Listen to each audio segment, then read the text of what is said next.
지난 10장에 우리 성도들은 하나님께 완전히 속해야 된다.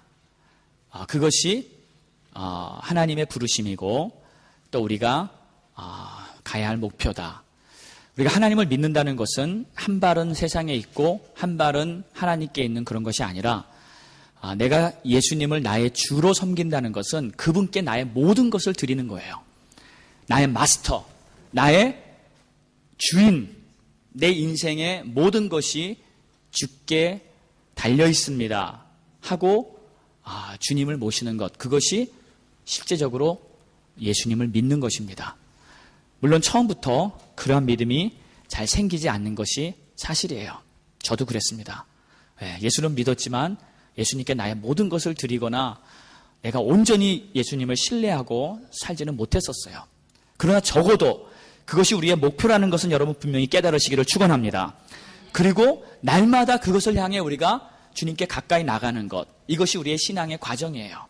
한순간에 다 성취할 수는 없지만 적어도 내 삶을 하나님께 온전히 드리기 위해서 주님께 내가 온전히 헌신하면서 주의 영광을 바라보기 위해서 나가야 한다는 것은 여러분 절대 잊지 마시기 바랍니다. 그래서 지난주보다는 이번 주가 주님께 더 가까이 나온 주가 되시기를 축원합니다. 이번 주보다는 다음 주에 더 주를 가까이 하고 주께 헌신할 수 있는 그런 삶이 되기를 축원합니다. 그랬을 때 결국 좋은 거는 나예요. 결국 하나님의 축복이 다 내 것이 되고요. 내 삶이 진짜 풍요한 하나님의 은혜를 경험하는 최고의 인생이 될 줄 믿습니다. 자, 그렇게 말씀을 드리면서 결론적으로 지난주에 주님 안에서 우리가 자랑하는 삶이 돼야 된다 하는 것을 말씀드렸어요. 기억나시죠? 이 자랑이라는 것은 하나님을 증거하는 거예요. 나를 높이는 것이 아니라 하나님이 계시다는 것을 알리는 것이 자랑이고, 그 자랑을 통해서 결국 내 삶이 무엇을 위해 살아가야 하는지 그것이 정말 겉으로 드러나게 되는 거예요. 내가 하는 모든 말, 내가 하는 모든 행동 속에 우리 주님이 담겨 있습니다. 아멘. 그래서 고린도후서에서는 우리가 그리스도의 향기요, 그리스도의 편지요 하는 내용들이 나왔었죠. 그러니까 내 삶 속에서 무엇이 나타나는가, 내가 말을 할 때, 내가 행동할 때 무엇이 드러나고 있는가, 이것이 참된 크리스찬의 모습입니다. 지난주에 우리 로타 장로님 오셔서 이렇게 잠시 간증 또 교회를 세우고 있는 어떠한 내용들을 우리가 들었습니다. 그분이 하신 말씀도 똑같잖아요. 우리가 전도를 하는데 그 전도는 내 삶에서 내가 말하는 것, 행동하는 것을 통해서 전도가 아름답게 이루어지고 있다. 참 맞는 말이에요. 그래서 여러분의 현실에서, 삶 속에서 우리 주님이 증거되는 그러한 삶이 우리의 참된 목표인 줄 믿습니다. 자, 그것이 자랑인데, 그 사도 바울이 자랑할 때 주님 안에서 자랑한다. 그런데 그 주님 안에서 자랑한다는 것이 과연 어떤 것인가? 그런데 주님 안에서 자랑할 때 우리는 하나님을 분명히 나타내지만 또 한 가지, 하나님이 변화시킨 내가 나타나게 돼요. 그것은 나의 자랑이 아닙니다. 하나님이 나를 이렇게 변화시켰어요. 내가 과거엔 이런 사람이었는데 나는 지금 이렇게 변했네요. 내가 과거에는 이런 생각하고 이런 행동하고 이것이 내 인생의 목적이었는데 이제 나는 달라졌어요. 여러분 달라지셨습니까? 할렐루야. 이것이 하나님의 은혜예요. 원래 우리는 하나님의 형상으로 지음을 받았기 때문에 우리의 삶 속에 정말 최상의 열매들이 맺히는 것이 정상입니다. 그런데 죄 때문에 이 축복을 다 놓쳐버리고요, 세상에 찌들려서 늘려서 세상 사람으로 살았던 것이었어요. 그러나 이제 하나님을 다시 만나면 내가 회복이 되는 거예요. 하나님의 영광이 우리 속에 나타납니다. 누구든지 그리스도 안에 있으면 새로운 피조물이라. 이전 것은 지나갔으니 보라 새 것이 되었도다. 할렐루야. 이것이 우리의 인생입니다. 자, 그래서 구체적으로 어떻게 주님 안에서 우리가 변화됐고 주님을 자랑하는 것이 어떤 건지 그것을 설명한 것이 바로 오늘 11장이에요. 그러니까 10장에 말씀한 그 내용이 오늘 11장에 사도 바울이 나는 이렇게 주님을 자랑한다 하면서 쭉 설명하고 있습니다. 그 내용들을 구체적으로 보겠습니다. 첫 번째, 사도 바울은 내가 주님의 마음을 가졌다 하고 자랑합니다. 주님의 마음을 가졌다. 여러분, 우리 안에, 내 안에 하나님의 마음이 있다는 거, 여러분 이거 기적 아닌가요? 어떻게 내 안에, 내 마음 속에 하나님의 마음이 들어올까요? 여러분, 우리는 죽었다 깨어나도 하나님의 마음을 가질 수가 없습니다. 불가능합니다. 나를 창조하신 그 위대하신 창조주 하나님, 그분의 마음을 내가 어떻게 알 수 있어요? 그건 불가능해요. 여러분, 개미가 사람의 마음을 알 수 있습니까? 불가능하죠. 개미가 사람과의 그 관계보다 우리가 하나님과의 관계가 훨씬 더 멀어요. 훨씬 더 멉니다. 우리는 개미 한 마리를 만들 수 있는 능력이 없습니다. 우린 조물주가 아니에요. 우린 피조물일 뿐이에요. 근데 그런 피조물이 창조주 하나님의 마음을 알 수 있다는 것은 그것이 바로 기적의 시작입니다. 근데 그것이 어떻게 가능한가? 성령을 받으면서 하나님의 마음을 알게 된 것이에요. 여러분, 사도 바울이 어떤 사람이었어요? 사도 바울은요, 교회를 핍박하고 예수 믿는 사람들을 다 잡아 죽이려고 하던 교회의 원수 중에 원수였습니다. 그런데 그러한 사도 바울이 하나님의 은혜를 받고 완전히 변화돼서 이제는 자기 마음속에 주님의 마음을 갖고 있다는 거예요. 하나님의 마음을 품고 살고 있다는 거예요. 이것이 기적 중에 기적이 아니고 뭐겠냐고요. 자, 성령을 받으면 우리 안에 주님의 마음이 생깁니다. 에스겔서 36장에 이미 그것을 하나님께서 알려주셨어요. 다 같이 한번 읽어볼까요? 시작. 새 영을 너희 속에 주고 새 마음을 너희에게 주되 너희 육신에서 굳은 마음을 제거하고 부드러운 마음을 줄 것이며, 하나님께서는 새 영을 부어주시면서 우리 마음속에 새 마음을 주신다 그랬어요. 이 마음은 하나님으로부터 온 하나님의 마음이에요. 그리고 우리의 마음이 굳어졌고 세상적인 것만을 좋아했던 그 마음이 완전히 변해서 이제는 하나님의 것이 좋고요, 하나님의 마음을 품고 살아가는 그런 하나님의 자녀가 된 줄 믿습니다. 그래서 사도 바울은 이 마음을 가졌어요. 그런데 그가 이렇게 고백을 합니다. 2절에 보니까 주님의 열심을 가지고 있다. 내가 하나님의 열심으로 너희를 위하여 열심을 낸다. 근데 여기서 우리말로는 열심이라고 번역되어 있는데 실은 원어를 잘 들여다보면 이 열심이라는 뜻이 바로 주님의 마음이라는 뜻이에요. 그래서 제가 한번 또 이 헬라어를 소개하지 않을 수가 없습니다. 열심, 젤로, 헬라어로 젤로예요. 많이 들어본 단어죠? 네, 젤로. 영어 같기도 하고 부드러운 젤로. 자, 그런데 보세요.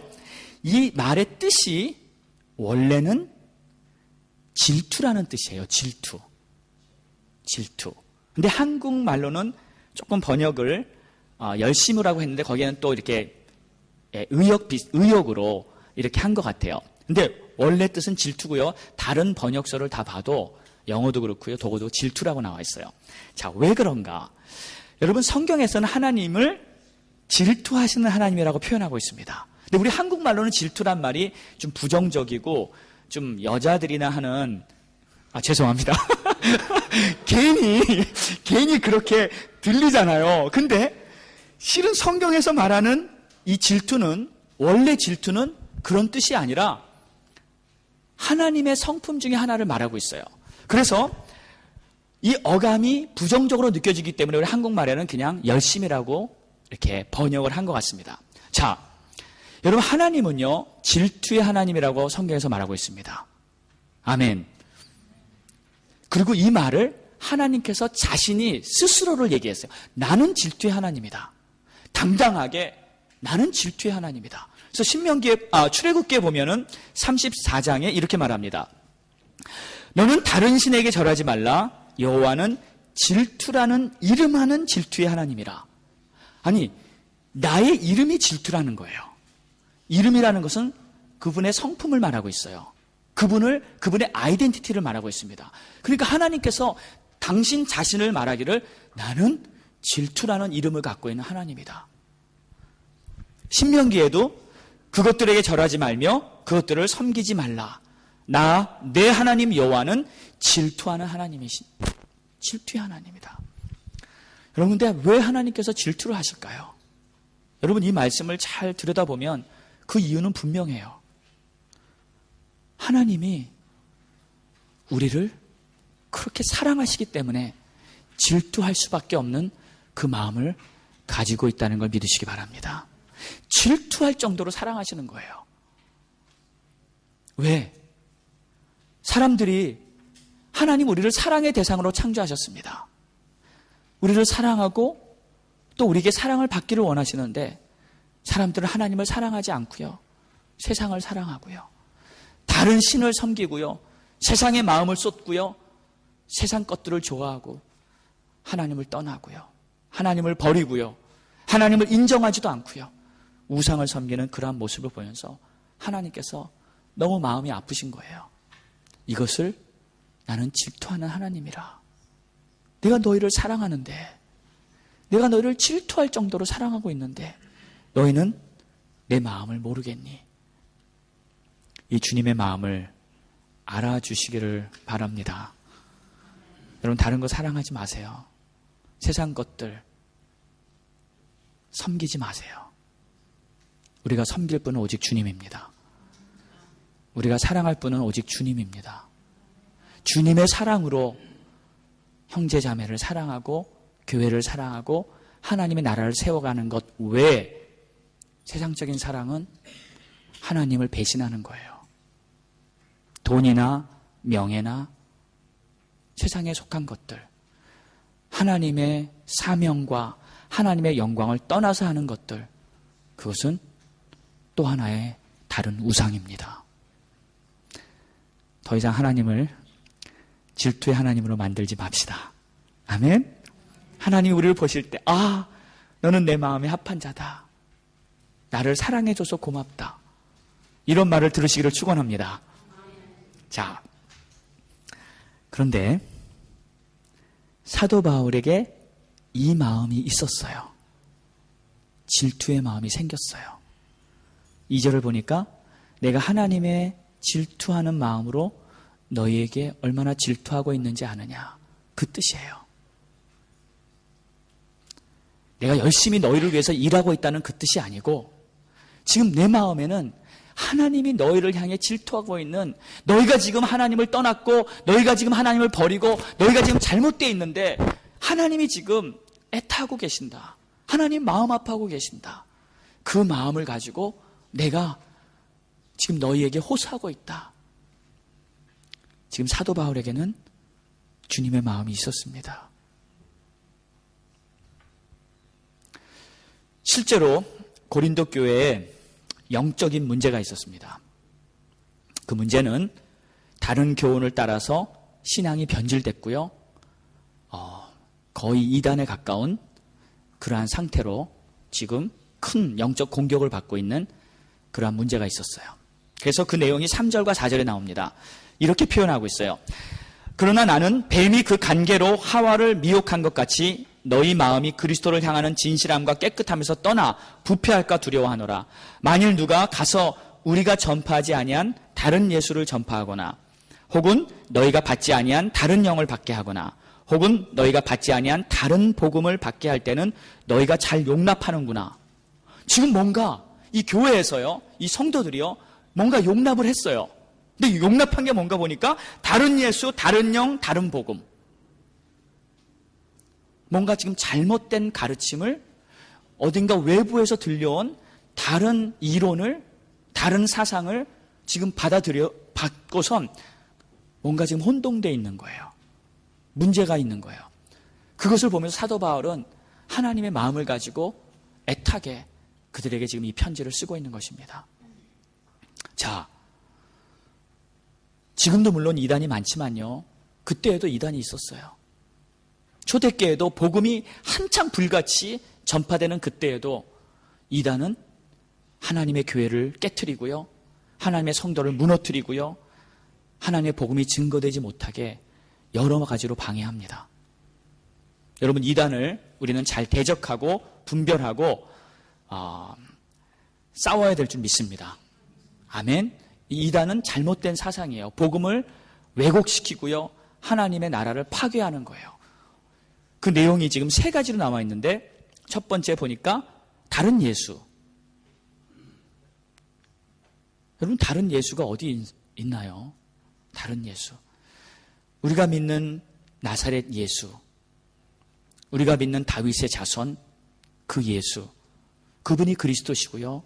그분이 우리의 유일한 구원자십니다. 아멘.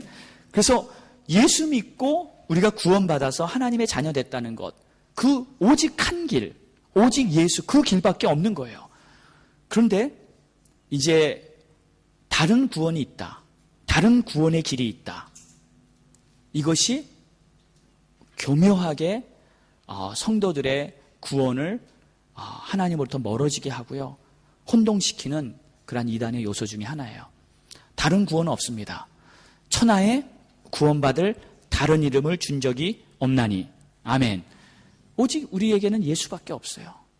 그 예수님을 믿고 받아들이고 따르는 거, 그 길밖에 없습니다. 두 번째는 다른 영이라고 그랬어요. 다른 영. 또 하나님의 영, 성령 말고 다른 영은 안 됩니다. 세상의 영, 사단과 귀신들의 영이에요. 그것은 하나님께 속한 영들이 아닙니다. 또는 성령을 왜곡시켜서 잘못 가르치는 것, 이것도 이단이에요. 여러분 성령님은 삼위일체이신 하나님의 영인 줄 믿습니다. 아멘. 성령은 우리의 구원과 관련이 있고요. 성령만이 우리가 인정하고 따라야 될 오직 한 가지 영이에요. 그분이 하나님이세요. 네. 성령의 역사를 방해하는 것도, 성령의 능력을 방해하는 것도 잘못된 거고요. 성령을 잘못 이해하는 것도 이 잘못된 것입니다. 그런데 요즘 이단 중에 제가 오늘은 이 이단 얘기가 나왔으니까 조금 설명을 하겠습니다. 이 신천지라는 교단이 있다는 거 여러분 들어보셨죠? 신천지. 근데 지금 굉장히 활발하게 이렇게 그 사역들을 하면서 교회를 무너뜨리고 많은 성도들을 미혹시키는 그러한 이단이 있습니다. 근데 그 교주가 이만희라는 사람인데 참 웃긴 거는 이 이만희가 말하기를 자기가 보혜사 성령이라 그래요. 네. 그러니까 무슨 말이냐면 성령을 받고, 근데 보혜사라는 말이 원래 카운셀러라는 뜻이잖아요. 상담자라는 뜻입니다. 그러니까 성령께서 하나님께서 우리의 삶을 인도하시면서 축복하시면서 인도해 주신다는 그런 내용을 설명하는 것인데 그 교주가 자기가 보혜사 성령이라고 그러고 자기에게 하나님이 계시하시고 지금 이 마지막 때에 하나님의 구원은 우리 교회에만 있다. 그리고 이 신천지라는 뜻이 요한계시록에 나온 그 새하늘과 새 땅이 이곳에 임하기 때문에 그것이 바로 천국이다. 그래서 그것이 이 땅에 이루어진다. 이러한 교리를 갖고 있는 거예요. 근데 굉장히 위험하고요. 엄청나게 그 여호와의 증인 그런 거가 잘 믹스가 돼가지고 아주 희한한 교리를 가지고 있습니다. 근데 이게 웃을 일이 아니라요. 심각해요. 그 신천지가 지금 독일에 들어와 있어요. 독일에 들어와 있는데 굉장한 세력을 가지고 지금 에센에 본부를 두고요. 멀지 않습니다. 바로 옆에. 에센에 본부를 두고 얼마 전에 큰 집회를 했고요.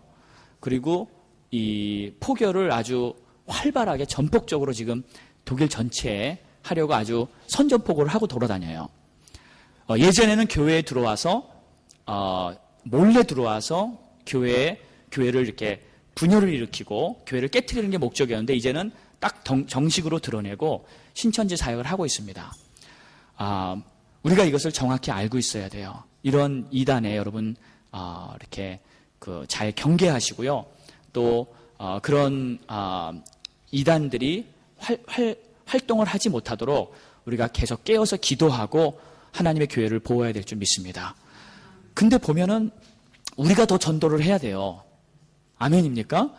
네, 우리가 더 선방으로 전도를 해서 한 사람이라도 그런 데 들어가지 않도록 우리가 먼저 손을 뻗어야 될 줄 믿습니다. 이것이 최고의 이 계획인 것 같아요. 이단들은 열심히 전도하고 돌아다녀요. 이단들은 열심히 정말 이렇게 사역을 하는데 진짜 하나님을 믿는 하나님의 자녀들이 잠잠히 있어요. 그냥 전도 안 하고 사역을 위해서 열심을 내지 않고 그냥 하나님을 자랑하지 않고 하나님을 증거하지 않고 가만히 있다면 이단들은 계속 번져나가고 있고요. 우리는 그냥 방어만 하고 있을 건가요? 그건 아니죠. 우리가 더 적극적으로 하나님의 교회를 세워나가고 복음을 증거해야 될 줄 믿습니다. 일어나 빛을 발하시기 바랍니다. 이단들이 힘쓰지 못하도록 하나님의 교회가 불꽃같이 일어나야 될 줄 믿습니다. 자, 그런데 지금 이 고린도 교회는 그러한 어려움을, 문제를 겪고 있었어요. 이단의 영향을 교회 내에서 받아들이고 있었고요. 그러한 상황을 알게 된 사도 바울이 너무 가슴이 아파서 이 편지를 썼던 것입니다. 열심을 가지고, 주님의 마음을 가지고, 염려하는 마음을 가지고. 28절에 보니까 사도 바울이 이런 고백을 해요.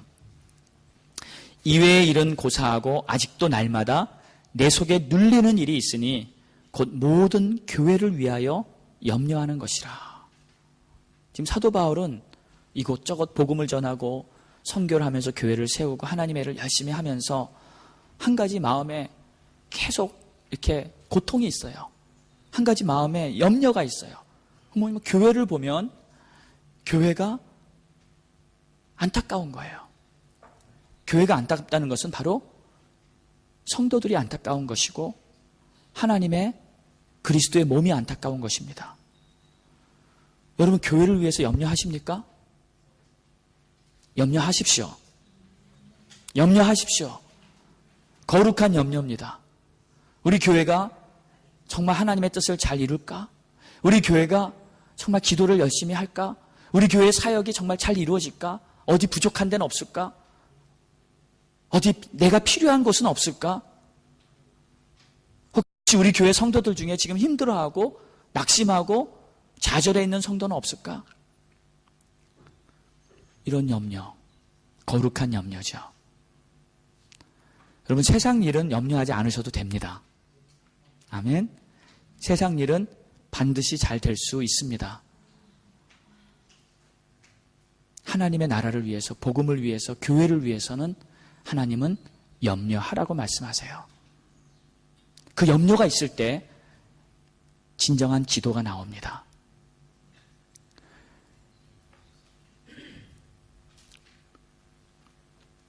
그 거룩한 염려를 통해서 하나님의 교회는 아름답게 세워지고요. 또 그 여러분의 마음을 통해서 계속 복음이 강하게 증거될 수 있습니다. 자, 두 번째, 큰 두 번째를 보면요. 사도 바울은 자기가 주님의 고난에 동참했다는 것을 자랑해요. 근데 그 말을 하기 앞서 내가 좀 어리석게 표현한다, 이런 부끄러운 서두를 말하고 나서 쭉 설명을 합니다. 왜냐하면 자기가 이렇게 했다는 것을 드러내기가 좀 낯뜨겁기도 했나 봐요. 그러나 그는 분명히 주님 안에서 자랑했습니다.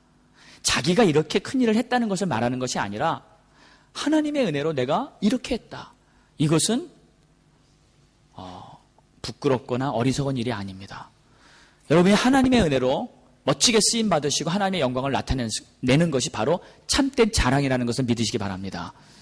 그래서 예수님은 등잔불을 어디다 올려놓으라고요? 등경 위에다. 누가 그것을 땅바닥에 놓겠느냐? 어디 책상 밑에 놓겠느냐? 우리는 빛의 자녀라. 우리가 하나님의 영광을 드러내고요. 일어나 빛을 발하고요. 하나님이 내 삶을 통해 이러한 일을 하셨다는 것을 증거하는 것이 우리의 삶인 줄 믿습니다.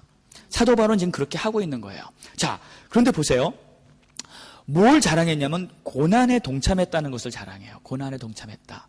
우리 신앙생활은 하나님의 인도를 받기 때문에 평탄하고 안정된 삶을 사는 것도 분명히 맞습니다. 하나님 우리를 쉬게 해주시고요. 좋은 것을 주시고요. 우리를 형통하게 해주시는 하나님이십니다. 그러나 신앙생활을 하다 보면은 때로는 이 어려움에 뛰어들 그러한 각오도 우리는 해야 됩니다. 하나님의 나라를 위해서, 거룩한 목적을 위해서 고난이 있어도 내가 뛰어들어야지. 해야지. 아멘. 하나님, 내가 가겠습니다. 아멘. 내가 감당하겠습니다. 힘들지만 어렵지만 한번 뛰어들겠습니다. 하면서 주님, 내가 여기 있습니다. 그렇게 손을 들고 그 고난에 동참할 수 있는 여러분 되시기를 축원합니다. 고난에 참여해보지 않고 모르는 은혜가 있어요. 예, 이런 것이 있습니다. 고난에 참여해 본 사람이 주님의 깊은 마음을 더 알게 돼요.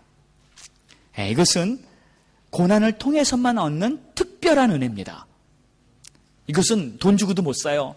이것은 특별히 고난을 통해서만 내가 얻을 수 있는 주님의 마음, 주님의 심정. 비유를 해보자면 이런 것도 가능할 것 같아요. 여러분, 아이를 임신하고 출산해서 아이를 낳고 그 아이를 길러보고요. 실은 사춘기의 힘든 시간을 통과해 봐야 진짜 어머니가 된다는 말이 있잖아요. 그렇죠? 예.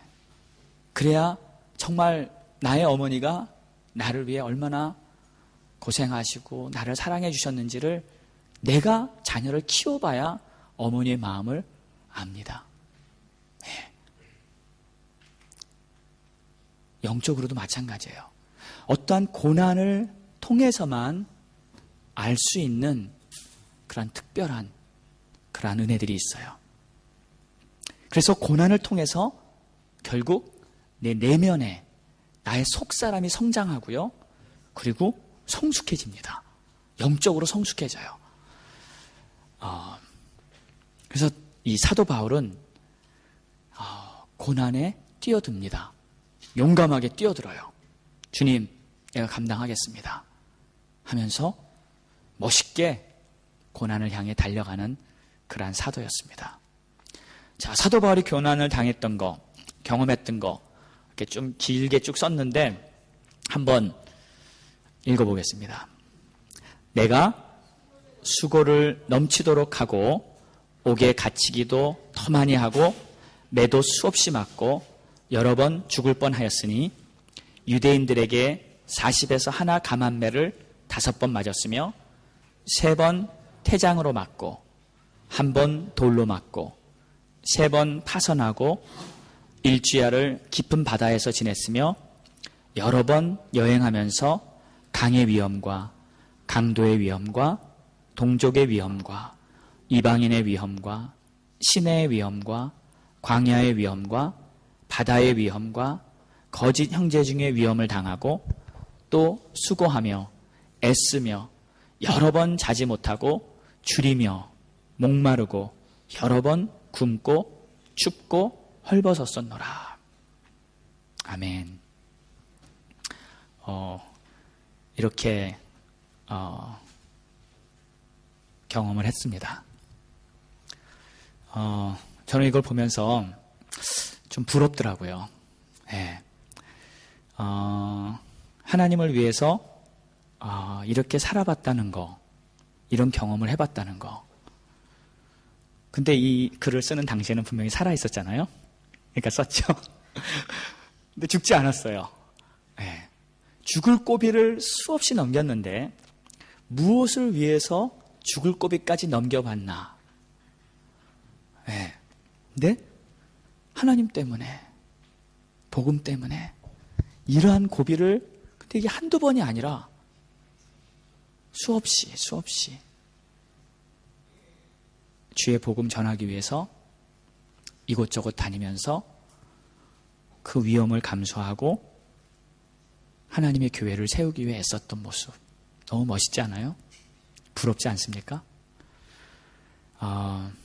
이러한 고난을 통했기 때문에 이 사도 바울은 예수님에 대해서, 복음에 대해서, 십자가에 대해서, 하나님에 대해서, 천국에 대해서 더 우리보다 많이 알았던 거예요. 이 고난을 통해서 더 깊은, 더 심오한 복음의 진리를 알 수 있었던 것입니다. 그래서 사도 바울이 성경을 쓴 거예요. 그렇죠? 네. 그냥 하나님이 아무나 골라가지고 그냥 성경의 계시로 그냥 써봐 하면서 생각 없이 쓰게 한 게 아니라 이런 과정을 경험하면서 복음이 그의 삶에는 실제가 됐고요. 하나님의 사랑이 이 세상에 존재하는 다른 어떤 것보다도 비교할 수 없을 만큼 그분의 사랑이 크고 깊고 놀랍고 위대하다는 것을 그는 안 거예요. 깨달은 거예요. 느낀 거예요. 그의 마음으로, 그의 피부로 그는 복음의 중요성이 얼마나 위대하다는 것을 안 사람입니다. 그래서 부러워요. 네.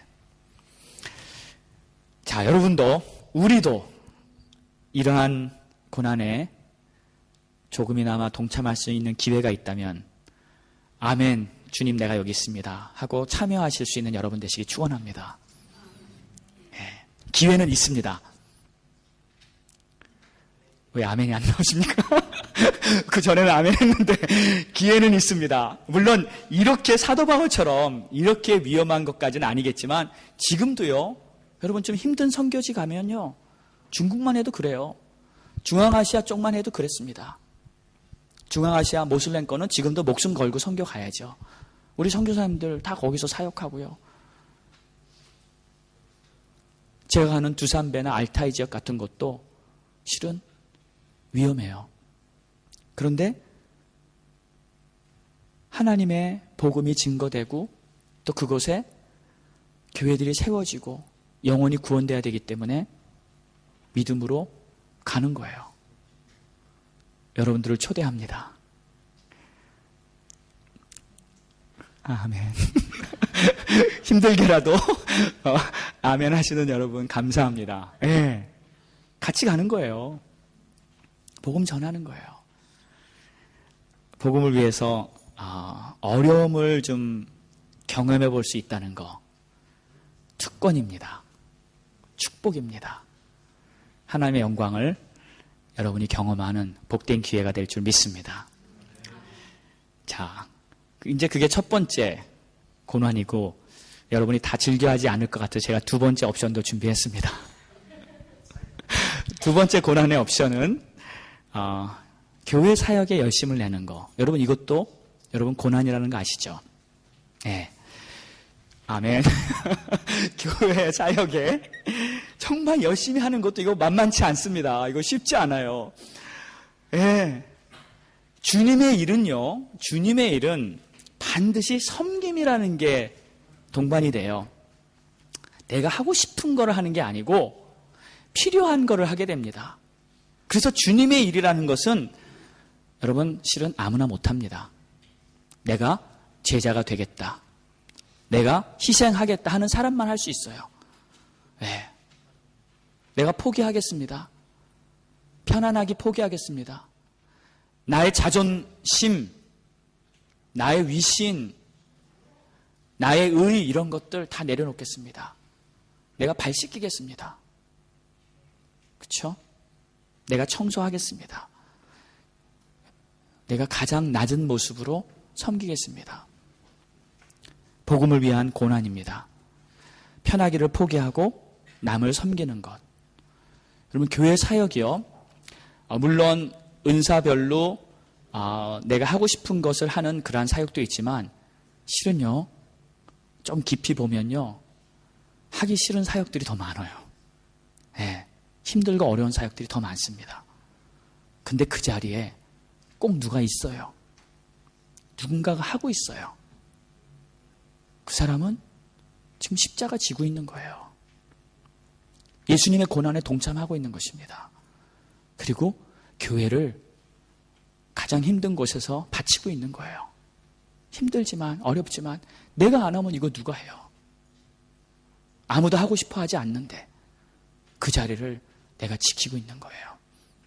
네. 이 고난도 우리 주님이 기뻐하시는 고난인 줄 믿습니다.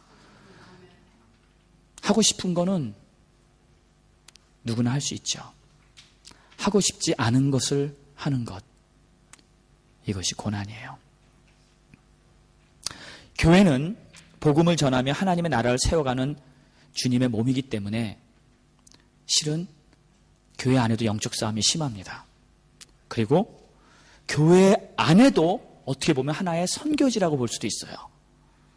여러분, 교회 안에도 실은 하나님을 모르고 새 가족들이 들어왔을 때 이분들 다 선교 대상이잖아요. 아멘? 전도 대상입니다. 그분들을 섬기고요, 그분들이 은혜 받을 때까지 우리 교회가 정말 영적으로 하나 되고 힘쓰는 것 굉장히 중요한 거예요. 그래서 교회 사역에는 반드시 섬김과 사랑이 들어가요. 섬김과 사랑이 없으면 교회 사역은 껍질이에요. 내가 섬기겠습니다. 내가 나를 희생하겠습니다. 내가 사랑하겠습니다. 오래 참겠습니다. 이것이 교회를 세우는 하나님의 방법입니다. 저는 우리 교회에 섬기는 분들이 많고요, 사랑하는 분들이 많아서 행복한 목회자입니다. 아멘. 정말 행복해요. 예. 우리 교회를 통해서 하나님은 위대한 일을 이루실 것입니다. 여러분도 더 섬기는 자리에 기쁘게 나가시면서 나를 통해서 그리스도의 고난이 교회 안에서부터 이루어지도록 힘쓰시기를 예수 이름으로 축원합니다. 자, 두 번째는 교회 안에 있는 고난 중에 하나가 기도입니다. 기도. 여러분, 기도는 쉬우면서 어려운 것이 사실이에요. 또 재밌으면서 고통스러운 것이 사실입니다. 기도를 그냥 편하게만 하려면 실은 복음을 깊이 모르고요, 하나님을 깊이 모릅니다. 그저 겉에서 보는 하나님의 모습밖에 잘 몰라요. 그런데 깊은 기도, 고난의 기도에 들어가 보면 그때 비로소 십자가의 사랑을 느낍니다. 네. 주님의 마음을 느끼면서 기도를 할 수 있어요. 그래서 여러분, 기도에 좀 깊어지잖아요. 그러면 기도하면서 지금 내가 원하지 않아요. 내가 지금 전혀 내 생각은 딴 데가 있는데, 그러니까 딴 거를 생각하고 있는데 나도 모르게 막 울고 있어요. 내가 왜 울지? 근데 내 안에 있는 성령께서 말할 수 없는 탄식으로 교회를 위해 기도하고 있는 걸 알아요. 그 교회라는 것은 바로 성도를 말하는 것이고요, 구원받을 영혼들을 말하는 것이죠. 그래서 이 하나님께서 말할 수 없는 탄식으로 내 마음에서 가슴 아파하면서 울고 계시다는 것을 우리는 알게 되는 것입니다. 또 여러분, 기도 깊이 하다 보면 이런 것도 느끼죠. 다른 사람의 고통을 내가 느껴요. 어떤 사람이 굉장히 괴로워하고 있어요. 어떤 사람이 굉장히 문제 속에 눌려 있어요. 그때 내가 그 사람을 중보기도 해주잖아요. 그러면 그 사람의 고통을, 그 사람의 마음을 내가 느끼면서 같이 기도합니다. 이럴 때는 그냥 쉽게 기도할 수가 없죠. 그 기도가 바로 고난이에요. 그 기도가 바로 십자가예요. 그 기도가 바로 주님의 마음을 내가 느끼는 그 순간이에요. 그래서 여러분, 깊은 기도에 들어가시기를 축원합니다. 기도에 힘쓰시기를 바랍니다. 우리 예수님도 보면요, 편하게 기도하지 않았어요. 물론 우리는 편하게 기도할 때도 있어요. 걸어다니면서, 차 타고 다니면서 잠깐 아침에 일어나서 5분 기도. 그러나 여러분, 시간을 정하시고요, 이 시간은 내가 좀 깊이 기도해야겠다. 아침 일찍이 좋습니다. 예수님처럼 새벽 미명에 일어나서 산에 올라가서 혼자 깊이 기도하셨듯이, 또 어떤 사역을 앞두고 집중적으로 그걸 놓고 기도하는 거예요. 예수님이 십자가를 지시기 전에 겟세마네에서 기도하셨듯이, 그런 기도를 할 때 결국 하나님의 마음을 알게 되면서 하나님의 뜻을 알고 고난을 동참하는 그러한 기회가 된다는 것입니다. 여러분, 기도의 사람이 되시기를 축원합니다. 적어도 하루에 30분 이상은 기도하세요. 내가 좀 마음 잡고 기도하겠다 하면 일주일에 한 번은 1시간은 기도하세요. 그러면 그 기도 가운데 하나님의 마음, 십자가의 은혜를 깊이 체험하게 될 것입니다. 기도에 힘쓰시기를 예수 이름으로 축원합니다. 자, 사도 바울은 이렇게 자랑하고 있습니다. 주님 때문에 나는 이렇게 변화됐어요. 교회를 핍박하고 하나님을 대적하던 내가 이렇게 변화됐어요. 그래서 내 삶의 목적은 이제 복음을 전하는 것이고 하나님의 영광을 나타내는 것이고, 그리고 내 안에 주님의 마음이 있어요. 이 주님의 마음을 가지고 나는 지금 영혼을 사랑하고 있습니다. 그리고 힘들어도, 어려움을 당해도, 심지어는 내 목숨이 위태로운 그 순간을 당한다 할지라도 나는 가서 복음을 전하겠습니다. 나는 가서 그들에게 사랑을 전하겠습니다. 이것이 그의 자랑이었어요. 자, 우리의 삶 속에도요, 복음을 위해서 살겠다는 그런 결단이 오늘 다시 한번 여러분에게 임하기를 축원합니다. 내 삶의 현장에서 얼마든지 복음은 증거됩니다. 교회 안에서 얼마든지 고난에 동참됩니다. 하나님의 영광이 여러분 위에 임할 것입니다. 다 같이 기도합니다. 눈을 감으시고요, 우리 하나님 바라보면서 간절히 기도하겠습니다. 또 오늘 사도 바울이 한 말을 통해 한번 도전받겠습니다. 주님, 이 귀한 말씀을 통해서 내가 다시 한번 하나님을 바라봅니다. 내 목표가, 내 포커스가 잘못된 것이 있다면, 내 마음이 잘못된 것이 있다면 오늘 새로 잡겠습니다. 주님, 주님의 마음을 내 안에 가득 부어주시고 또 고난이라도 내가 담대하게 뛰어들 수 있는 그런 용기를 주시옵소서. 우리 이런 마음 가지고 우리 다 같이 통성으로 기도하겠습니다. 할렐루야. 하나님 감사합니다. 하나님 찬양합니다.